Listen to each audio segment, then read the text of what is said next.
ಬಿಹಾರದಲ್ಲಿ ಇತ್ತೀಚೆಗೆ ಮುಕ್ತಾಯಗೊಂಡ ವಿಶೇಷ ತೀವ್ರ ಪರಿಷ್ಕರಣೆಯಿಂದ ರಾಜ್ಯದ ಮತದಾರರ ಪಟ್ಟಿ 22 ವರ್ಷಗಳ ಬಳಿಕ ಸಂಪೂರ್ಣವಾಗಿ ಶುದ್ಧವಾಗಿದೆ ಅಂತ ಮುಖ್ಯ ಚುನಾವಣಾ ಆಯುಕ್ತ ಜ್ಞಾನೇಶ್ ಕುಮಾರ್ ಘೋಷಿಸಿದ್ದಾರೆ.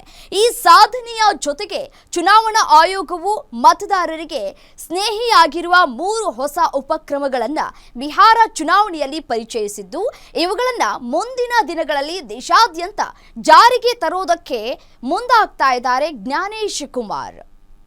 ಅತಿ ಶೀಘ್ರದಲ್ಲಿಯೇ ನಡೆಯಲಿರುವಂತಹ ಬಿಹಾರ ವಿಧಾನಸಭೆ ಚುನಾವಣೆಗೆ ಸಿದ್ಧತೆಗಳನ್ನು ಪರಿಶೀಲಿಸುವುದಕ್ಕೆ ರಾಜ್ಯಕ್ಕೆ ಭೇಟಿಯನ್ನು ನೀಡಿದಂತಹ ಜ್ಞಾನೇಶ್ ಕುಮಾರ್ ಪತ್ರಿಕಾಗೋಷ್ಠಿಯಲ್ಲಿ ಈ ಹೊಸ ಕ್ರಮಗಳನ್ನು ವಿವರಿಸಿದ್ದಾರೆ.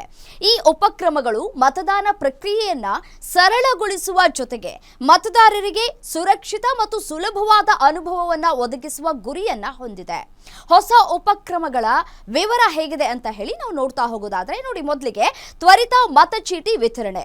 ಬಿಹಾರದಲ್ಲಿ ಹೊಸದಾಗಿ ಜಾರಿಗೆ ತರಲಾದಂತಹ ಪ್ರಾಮಾಣಿತ ಕಾರ್ಯಾಚರಣೆಯ ವಿಧಾನ ಅಡಿಯಲ್ಲಿ ಮತದಾರರು ನೋಂದಣಿಯ 15 ದಿನಗಳ ಒಳಗೆ ತಮ್ಮ ಮತದಾರ ಗುರುತಿನ ಚೀಟಿಯನ್ನ ಪಡೆಯಲಿಕ್ಕಿದ್ದಾನೆ. ಈ ಒಂದು ಕ್ರಮವು ಮತದಾರರಿಗೆ ತಮ್ಮ ಗುರುತಿನ ಚೀಟಿಯನ್ನ ತ್ವರಿತವಾಗಿ ಪಡೆಯೋದಕ್ಕೆ ಸಹಾಯ ಮಾಡುತ್ತೆ. ಇದರಿಂದ ಚುನಾವಣೆಯಲ್ಲಿ ಭಾಗವಹಿಸುವಿಕೆಯ ಸಮಯದಲ್ಲಿ ಯಾವುದೇ ರೀತಿಯಾದಂತಹ ಗೊಂದಲಗಳು ಉಂಟಾಗುವುದಿಲ್ಲ. ನಂಬರ್ 2, ಮೊಬೈಲ್ ಸುರಕ್ಷತಾ ವ್ಯವಸ್ಥೆ. ಮತಗಟ್ಟೆಗಳಲ್ಲಿ ಗೌಪ್ಯತೆಯನ್ನ ಕಾಪಾಡುವ ಸಲುವಾಗಿ ಮತದಾನದ ಸಮಯದಲ್ಲಿ ಮೊಬೈಲ್ ಫೋನ್ಗಳನ್ನು ಕೊಂಡೊಯ್ಯೋದಕ್ಕೆ ಅವಕಾಶ ಇರೋದಿಲ್ಲ.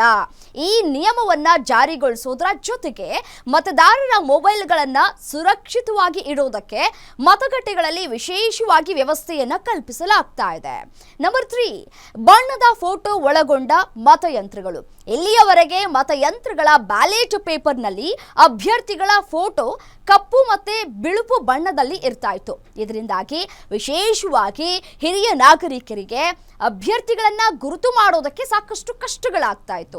ಈ ಒಂದು ಸಮಸ್ಯೆಯನ್ನ ಪರಿಹರಿಸೋದಕ್ಕೆ ದೇಶದಲ್ಲಿ ಮೊದಲ ಬಾರಿಗೆ ಬಿಹಾರದ ಚುನಾವಣೆಯಲ್ಲಿ ಬಳಸಲಾಗುವ ಮತಯಂತ್ರಗಳಲ್ಲಿ ಅಭ್ಯರ್ಥಿಗಳ ಬಣ್ಣದ ಫೋಟೋಗಳನ್ನು ಬಳಸಲಾಗತ್ತೆ ಅಂತ ಕೂಡ ಹೇಳಲಾಗ್ತಾ ಇದೆ. ಜೊತೆಗೆ ಅಭ್ಯರ್ಥಿಗಳ ಸೀರಿಯಲ್ ನಂಬರ್ನ ಗಾತ್ರವನ್ನು ಕೂಡ ದೊಡ್ಡದಾಗಿ ಮುದ್ರಿಸಲಾಗತ್ತೆ. ಇದರಿಂದ ಮತದಾರರಿಗೆ ಗುರುತಿಸುವಿಕೆ ಸುಲಭವಾಗುತ್ತೆ. ದೇಶವ್ಯಾಪ್ತಿ ಜಾರಿಗೆ ಯೋಜನೆ. ಈ 3 ಕ್ರಮಗಳು ಬಿಹಾರದ ಚುನಾವಣೆಯಲ್ಲಿ ಯಶಸ್ವಿಯಾದರೆ ಇವುಗಳನ್ನು ದೇಶದ ಎಲ್ಲ ರಾಜ್ಯಗಳ ಚುನಾವಣೆಗಳಲ್ಲಿ ಜಾರಿಗೆ ತರಲಾಗುತ್ತೆ ಅಂತ ಜ್ಞಾನೇಶ್ ಕುಮಾರ್ ತಿಳಿಸಿದ್ದಾರೆ. ಬಿಹಾರದಲ್ಲಿ ಚುನಾವಣೆಯ ಸಿದ್ಧತೆ ಭರದಿಂದ ಸಾಗ್ತಾ ಇದೆ. ಬಿಹಾರದ 243 ವಿಧಾನಸಭಾ ಕ್ಷೇತ್ರಗಳಲ್ಲಿ ಚುನಾವಣಾ ನೋಂದಣಿ ಅಧಿಕಾರಿಗಳು ಕಾರ್ಯವನ್ನ ನಿರ್ವಹಿಸಿದ್ದು 90,207 ಬೂತ್ ಮಟ್ಟದ ಅಧಿಕಾರಿಗಳ ಸಹಕಾರದೊಂದಿಗೆ ಮತಪಟ್ಟಿಯ ಶುದ್ಧೀಕರಣವನ್ನು ಪೂರ್ಣಗೊಳಿಸಲಾಗಿದೆ. ಈ ಪರಿಷ್ಕರಣೆಯು ಜೂನ್ನಲ್ಲಿ ಆರಂಭವಾಗಿತ್ತು ಮತ್ತು ಕಳೆದ ಬಾರಿ 2003ರಲ್ಲಿ ಕೂಡ ನಡೆದಿತ್ತು ಅಂತ ಹೇಳಿ ಜ್ಞಾನೇಶ್ ಕುಮಾರ್ ಅವರು ಹೇಳ್ತಾ ಇದ್ದಾರೆ. ಮತ್ತೆ ನವೆಂಬರ್ 22ರ ಒಳಗೆ ಚುನಾವಣೆಯನ್ನ ಮುಗಿಸುವ ಗುರಿಯನ್ನ ಆಯೋಗವು ಕೂಡ ಹೊಂದಿದೆ ಅಂತ ಹೇಳಿ ಮಾಹಿತಿಯನ್ನ ತಿಳಿಸಿದ್ದಾರೆ. ಗ್ಯಾರಂಟಿ ನ್ಯೂಸ್, ಸುದ್ದಿ ಖಚಿತ, ನ್ಯಾಯ ನಿಶ್ಚಿತ.